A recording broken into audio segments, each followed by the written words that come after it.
There is a thought you have every single day. It doesn't feel dangerous. It doesn't feel loud. It doesn't feel like stress or fear or panic. In fact, it feels normal, familiar, reasonable. But that thought, repeated quietly, automatically, without resistance, is slowly changing the structure of your brain. Not metaphorically, not emotionally, physically. Neural pathways are being reinforced, chemical signals are being altered. Certain regions of your brain are becoming overactive while others are slowly weakening, shrinking, disconnecting. And the most terrifying part? You don't feel it happening. I'm Dr. Stuart R. Miller, and for decades I've studied how thought patterns reshape the brain, how the mind, when left unchecked, can slowly turn against itself. I've watched people lose clarity, motivation, memory, emotional regulation, and even identity. Not because of trauma, injury, or disease, but because of a single recurring way of thinking they never questioned. This isn't about positive thinking. This isn't about motivation. And this definitely isn't about blaming yourself. This is about awareness. Because once you see this thought pattern for what it really is, you can stop it. And once you stop it, the brain begins to heal in ways most people never experience. But first, you need to recognize it. The brain is not designed to judge truth. It's designed to repeat patterns. Whatever you think most often becomes what your brain believes is important. What it believes is important gets wired deeper. What gets wired deeper becomes automatic. And what becomes automatic begins to control you. Most people assume their thoughts are harmless because they feel passive. They assume that unless a thought is extreme, emotional, or dramatic, it can't possibly cause damage. That assumption is wrong. The most destructive thoughts are not emotional. They are subtle. They are quiet. They sound logical. They sound mature. They sound responsible. They sound like you. And they usually start with just a few words. I'll do it later. That's just how I am. It's probably not worth it. I don't have a choice. This is just life. Over time, these thoughts stop being thoughts. They become identity. And once a thought becomes identity, the brain defends it, even when it's destroying you. Here's what most people don't realize. Your brain has no way of knowing whether a thought is useful or harmful. It only knows repetition. Every time a thought is repeated, neurons fire together. When neurons fire together often enough, they wire together. When they wire together long enough, they form default pathways. And defaults are powerful. Defaults decide how you interpret pain. Defaults decide how you respond to stress. Defaults decide whether you act or freeze. Defaults decide whether you grow or slowly shut down. The thought pattern we're about to talk about doesn't scream. It whispers. It whispers until your motivation fades, until your confidence erodes, until your brain begins to expect failure before you even try. And by the time you notice something feels off, the pattern has already been reinforced thousands of times. This is why people wake up one day feeling numb, disconnected, foggy, uninspired. They say, "I don't know what happened. I just don't feel like myself anymore." But something did happen, quietly, consistently, predictably. The brain adapted, exactly as it was designed to do. The danger is not that the brain changes. The danger is that it changes without your consent. And the thought pattern responsible for this doesn't announce itself as harmful. It disguises itself as realism, as self-awareness, as humility, as caution. But neurologically, it does one devastating thing. It keeps your brain locked in a loop of learned helplessness. Not dramatic helplessness, not visible despair, but subtle daily resignation. And resignation is one of the fastest ways to weaken the prefrontal cortex, the part of your brain responsible for decision-making, impulse control, long-term planning, and belief in possibility. When that region weakens, the brain shifts control to older, more primitive systems designed for survival, not growth. That's when you start reacting instead of choosing, avoiding instead of acting, settling instead of striving. Not because you're lazy, not because you lack discipline, but because your brain has been trained to expect limitation, and expectation shapes reality. By the end of this video, you'll understand exactly how this thought pattern forms, how it rewires your brain over time, why it feels so convincing, and most importantly, how to interrupt it before it causes permanent damage. This isn't self-help. This is neuroscience explained in human language. So stay with me. Because the thought that's been slowly destroying your brain might be one you had this morning. Main script, extended paragraph style, 8,000 plus words, tone, documentary flow. The most dangerous thought pattern is not negativity. It's not self-hate. It's not fear. It's passive certainty. The belief that things are fixed, that outcomes are decided, that effort won't change much anyway. This thought pattern doesn't say, I can't.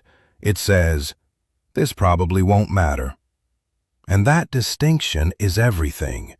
Because when the brain hears, I can't, it still engages, it still evaluates, it still experiences emotion. But when the brain hears, it won't matter, something shuts down.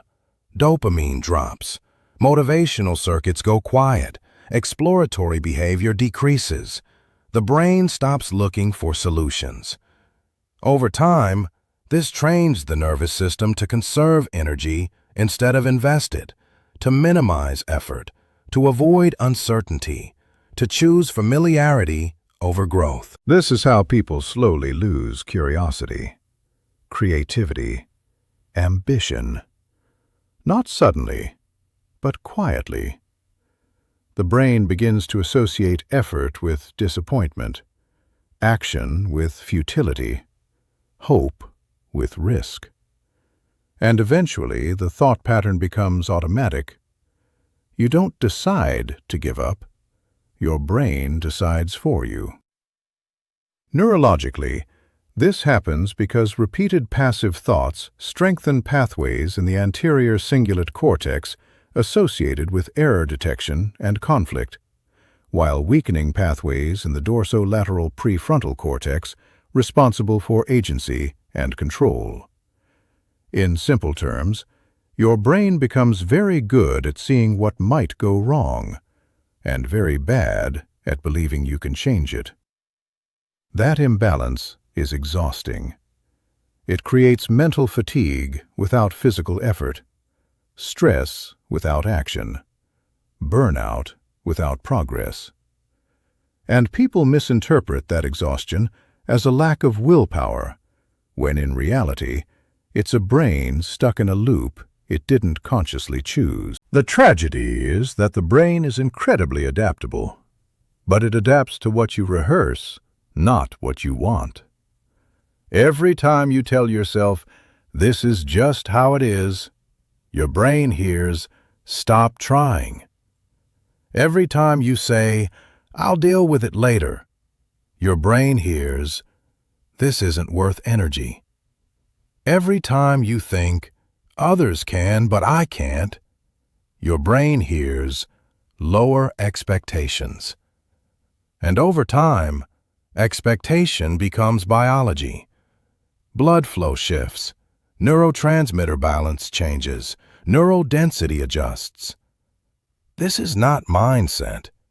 This is structure, and structure determines function. People often ask me, Dr. Miller, why do I feel mentally slower than I used to? Or, why can't I focus like before? Or, why do I feel disconnected from things that used to excite me? And the answer is rarely age, rarely intelligence, rarely potential. It's often this one thought pattern slowly starving the brain of challenge, novelty, and agency. The brain thrives on belief that action matters. Remove that belief, and the brain enters preservation mode. Preservation mode is useful during famine, trauma, or crisis, but devastating when it becomes a lifestyle. Because preservation mode doesn't build, it maintains. And maintenance, over years, feels like decay. What makes this thought pattern so destructive is that it feels mature, responsible, even wise. People say, "I'm just being realistic." But realism without agency is neurological surrender. The brain doesn't care whether a belief is true. It cares whether it's rehearsed. And the brain that rehearses helplessness becomes helpless. The good news, and this matters, is that the same mechanism that caused the damage can reverse it. Neurons that wire together can be rewired. Circuits that weaken can strengthen. Regions that go quiet can re-engage. But only if the pattern is interrupted consciously, not with affirmations, not with denial, but with deliberate friction. The brain changes when expectation changes, when effort is reconnected to meaning, when choice is reintroduced, when the nervous system experiences proof that action alters outcome. That's why small actions matter more than big intentions. The brain doesn't respond to promises. It responds to evidence. And evidence begins with interrupting the thought pattern the moment it appears. Not arguing with it, not suppressing it, but labeling it. This is the passive certainty talking. This is the thought that shuts my brain down.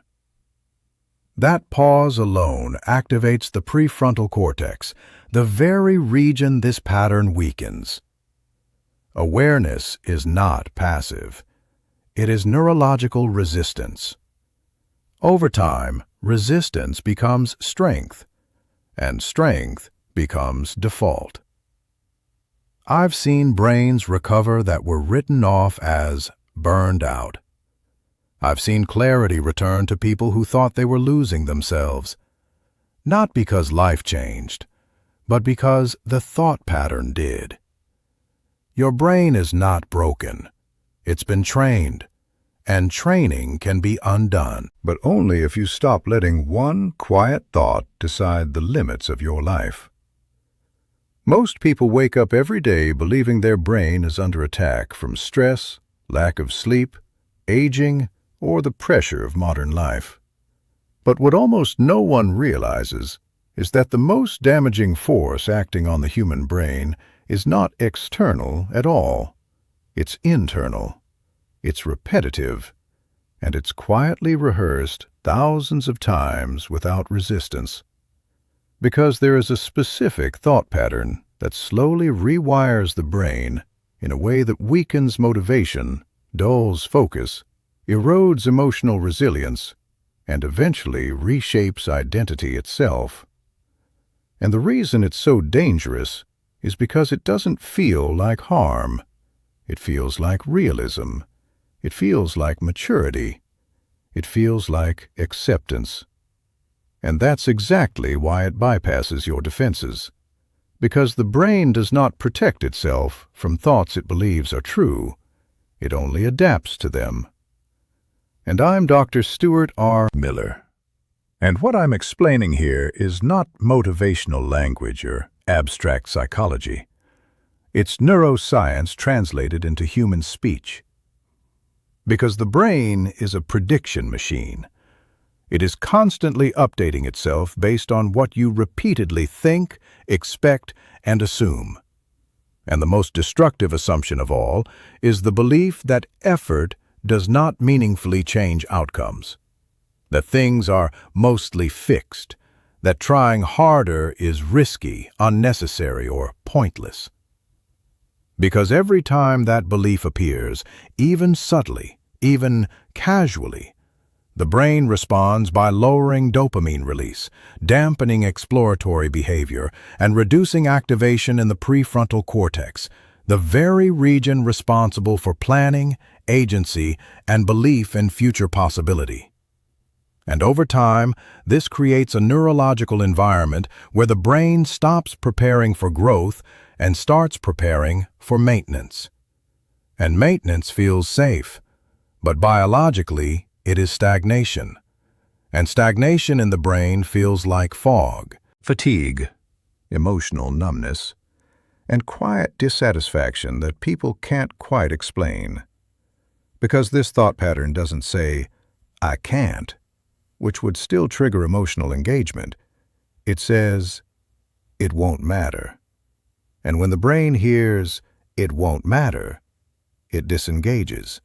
It conserves energy. It avoids uncertainty, and it slowly trains itself to expect limitation. And expectation is not psychological, it is structural, because neurons that fire together wire together. And when resignation is rehearsed daily, the neural circuits for agency weaken, while the circuits for error detection, avoidance, and threat anticipation become dominant. Meaning the brain becomes excellent at seeing what could go wrong and terrible at believing it can influence what comes next. And this imbalance creates a state where people feel mentally tired without doing anything physically demanding, stressed without taking action, overwhelmed without moving forward.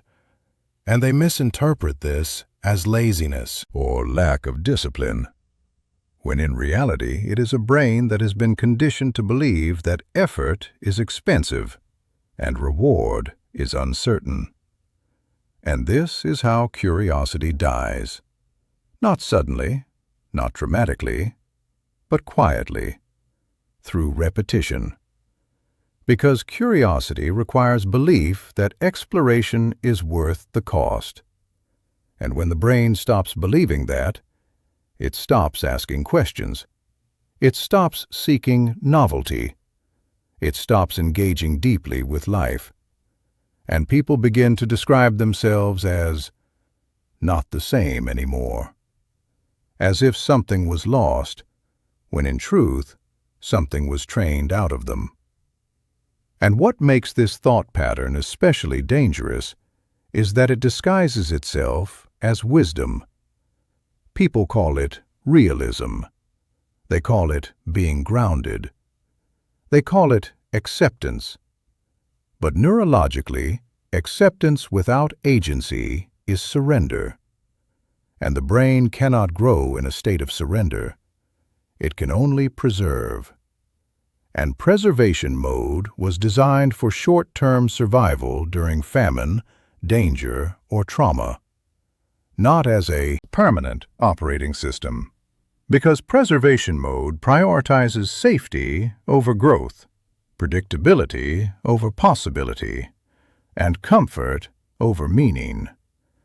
And over months and years, this rewiring leads to reduced cognitive flexibility, weaker emotional regulation, and a shrinking sense of personal power. Not because the person lacks potential, but because the brain has been repeatedly taught that potential is irrelevant. And the tragedy is that the brain does not argue with repeated thoughts, It obeys them. It does not evaluate whether a belief is fair. It simply strengthens whatever is rehearsed most often, which means every time you think, "This is just how it is," your brain hears, "Stop investing." Every time you think, "I'll deal with it later," your brain hears, "This is not important." And every time you think, "People like me don't change," your brain hears, "Lower expectations." And expectations shape biology. Blood flow shifts away from growth-oriented regions. Neurotransmitter balance adjusts. Neural density changes. And slowly, without pain, without warning, the brain becomes optimized for a smaller life. And this is why people feel stuck even when nothing is technically wrong. Why they feel unmotivated even when they have goals. Why they feel disconnected even when they are surrounded by opportunity. Because their brain has learned that action is optional and outcome is fixed. And once that lesson is learned deeply enough, behavior follows automatically, not as a conscious choice, but as a neurological default. And yet the most important thing to understand is that the same mechanism that caused this damage can reverse it. Because the brain is plastic, not fragile. It reshapes itself based on experience, not intention. Which means affirmations do nothing if behavior stays the same. But even small actions that contradict resignation send powerful signals to the brain that effort matters. And when effort is reconnected to outcome, dopamine returns. Motivation circuits re-engage, and the prefrontal cortex regains influence. But this only happens when the thought pattern is interrupted consciously, not fought, not suppressed, but recognized. Because the moment you label the thought as a pattern rather than a truth, you create cognitive distance, and that distance activates higher-order brain regions that had gone quiet. And awareness itself becomes an act of resistance, because the brain cannot fully automate a process that is being observed, and over time, observation weakens the old circuit, while action strengthens a new one. And this is how people recover clarity they thought was gone forever. Not by changing their personality, but by changing what their brain expects from effort. Because the brain does not need grand transformations. It needs evidence. And evidence begins the moment you stop letting one quiet, familiar thought decide the limits of your life. Because your brain was never broken. It was trained. And anything that was trained can be retrained, but only if you stop mistaking resignation for realism and start recognizing it for what it truly is. A thought pattern that feels safe, sounds reasonable, and slowly destroys the brain by convincing it that growth is no longer necessary. But only if you stop letting one quiet thought decide the limits of your life. And what makes this thought pattern even more dangerous is that it rarely announces itself during moments of crisis. It shows up during ordinary days, during routine decisions, during small choices that feel too insignificant to matter. Because the brain is shaped far more by what you repeat casually than by what you feel intensely. And this is why people can survive trauma and still rebuild themselves, but slowly deteriorate during years of comfort mixed with resignation. Because intensity shocks the brain into adaptation, but repetition programs it quietly. And the repeated thought that nothing will really change trains the brain to disengage before effort even begins, which is why people start projects with excitement and abandon them without clear reason, why they feel drained before they start instead of after they try. Because the brain has learned to associate effort with wasted energy rather than reward. And over time, this association becomes automatic, unconscious, and deeply embedded in neural circuitry. So much so that people stop recognizing it as a thought at all and start experiencing it as reality itself. And when a belief becomes indistinguishable from reality, the brain no longer questions it, it defends it. Because certainty, even negative certainty, is metabolically cheaper than uncertainty. And the brain is always looking for efficiency, not truth.